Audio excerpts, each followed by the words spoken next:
Welcome to a video to help you better understand calcitonin as a hormone that is released by the thyroid gland.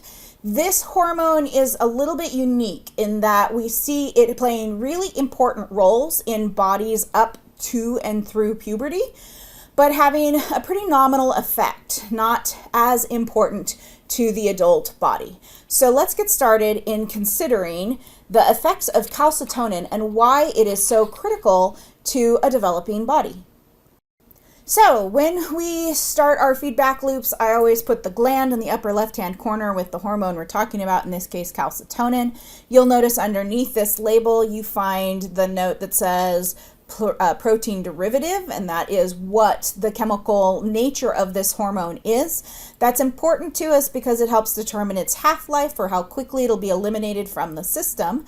And being protein derivative means they tend to last shorter time period and also are dissolved easily in the plasma, which is the fluid component of the blood, allowing this hormone to be able to circulate throughout the body with relative ease. The goal of this hormone is to decrease the blood calcium levels, and this is a critical component or critical function that we see in bodies from birth up to puberty. But then as an adult, we don't see this hormone being nearly as important to day-to-day physiology and ability to survive. Okay, so to begin this feedback loop, we are going to start with homeostasis. We are going to use green to say when we fall from homeostasis, and in this case have an elevated amounts of blood calcium levels, that this is going to be the signal that cells are going to respond to. So over here on the right side of the screen, you're going to see this butterfly bandage shaped structure, which we call the thyroid gland. And we've got some pockets indicated by these circles. So I'm going to draw a few more. So there are several of these around in the thyroid. And these are the cells that are monitoring and responding to those elevated amounts of blood glucose. We call them the parafollicular cells. And this is a key component because the thyroid gland produces another set of hormones that we refer to as thyroid hormone. Thyroid hormone, when you hear that term, it means the T3 and the T4 that are made by follicular cells of the thyroid. The calcitonin is produced by cells around. These cells are the parafollicular cells. When elevated amounts of blood glucose levels are identified by the parafollicular cells from a young body, those cells are going to release hormone into circulation, and that hormone is the calcitonin, meaning trying to influence the tone or the overall amount of calcium that we have in the bloodstream. So the other thing you'll see in this picture is a trachea, because our thyroid gland sits kind of wrapped around the trachea, and that's just sort of a note to help remind us where this gland is going to be located in the body. Now, when calcitonin is released, it moves to its target tissue. And the tissue that is primarily responsible for helping draw calcium into the body is going to be bone tissue. So we're going to draw kind of a cheesy little dog bone up here to kind of represent that bone tissue. And the calcitonin, when it's released, is going to go to receptors in bone tissue, specifically of bone cells. So hopefully, by the time you get to the endocrine unit, you've already covered your skeletal tissue chapters. So you've learned about bone and muscle. And so you hopefully are familiar with bones having two types of cells that help build matrix. And when calcitonin is around, it activates osteoblasts. So when calcitonin binds to receptors on an osteoblast, they're going to increase their activity, and their job is to build bone. So they're going to take the calcium in with phosphate, make some hydroxyapatite, make some collagen, and they're going to build bone tissue. But in addition, with elevated amounts of calcitonin, we also see an increase in the number of osteoblasts. So we swing the work party more towards building bone. Additionally, we find calcitonin binding to other cells in the bone known as osteoclasts. And when osteoclasts are bound, this has an inhibitory signal to these cells, and they stop breaking down bone material.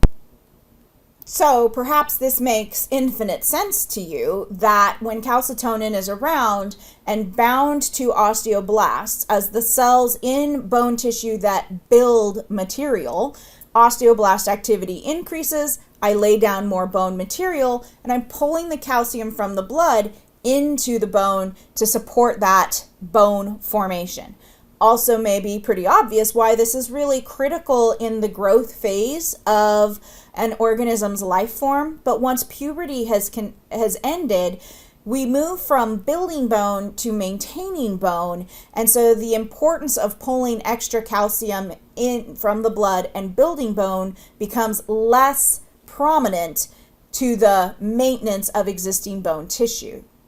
Now, osteoclasts, as the cells that tend to dissolve bone, we can see influenced by calcitonin to decrease their activity, so they're not pulling the calcium and putting it into the bloodstream as quickly as the osteoblasts are putting it into the bone.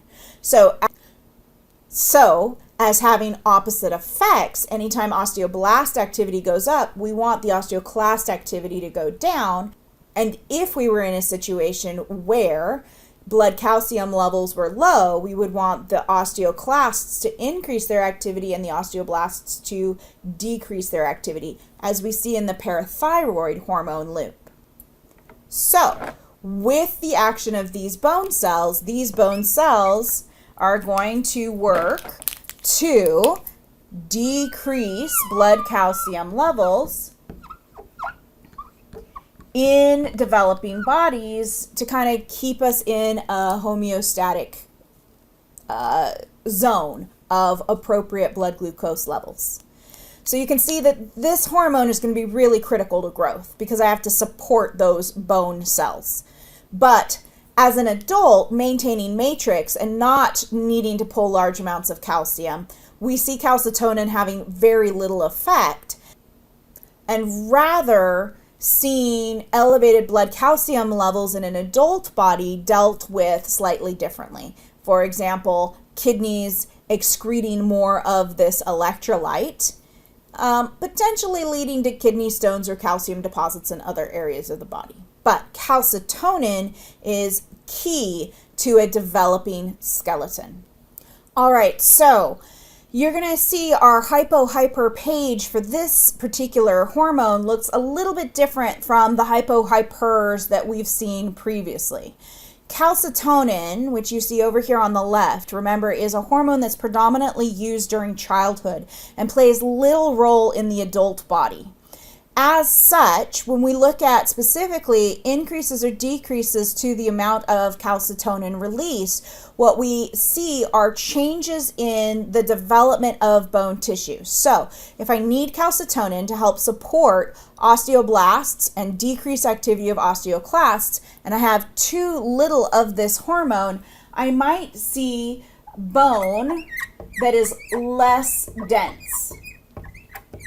Now, fortunately, bone as a living organic material is responding to a number of factors, such as weight-bearing activity, stresses that are put on bone can help bone remodel. We call that Wolff's Law.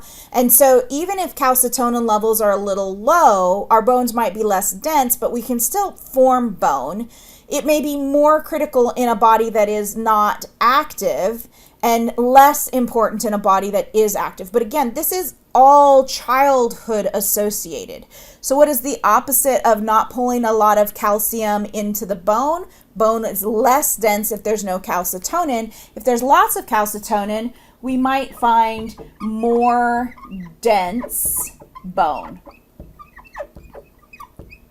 So remember, the parafollicular cells as a cell group that developmentally through puberty during growth is responding to help take some of the calcium and store it into bones in a higher proportion so that we can get that bone growth. Whereas after puberty, when growth of the skeletal structure is completed, then what becomes more important is maintaining blood glucose levels of calcium so that there's enough to support electrical tissues and all the roles that calcium plays in homeostasis, independent of the bone growth piece of it. So, in the parathyroid hormone video, which is more key in making sure that we elevate blood calcium levels and make sure that there is sufficient amounts of calcium to drive the day-to-day activity of a body, that's when we get more into the hyper secretion. And those features are going to be associated with actions on typically electrical cells. So in general, when we don't have sufficient amounts of calcium, we're going to see things like effects on heart rate. We're going to see effects on smooth muscle activity. And so when we have low calcium, we typically see more lethargic responses of electrical tissues. Conversely, when we have elevated amounts of calcium, we have elevated activity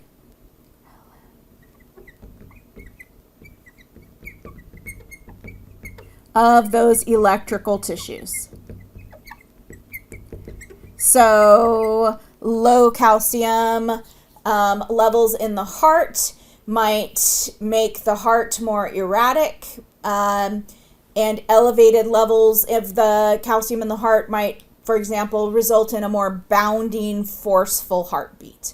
So for more information on calcium's effect and the pathologies associated with this, we're going to look at the parathyroid hormone feedback loop. But for calcitonin specifically, the key role of this hormone is less so to manage calcium levels and more so to be able to take calcium from the blood and really encourage bone growth and development up through puberty.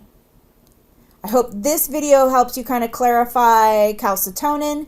It's a pretty simple hormone with really a not widespread effect because the receptors for this hormone are exclusively within bone cells found in the skeletal system. This hormone is responding to elevated blood calcium levels to help draw calcium into bone and support that skeletal system development.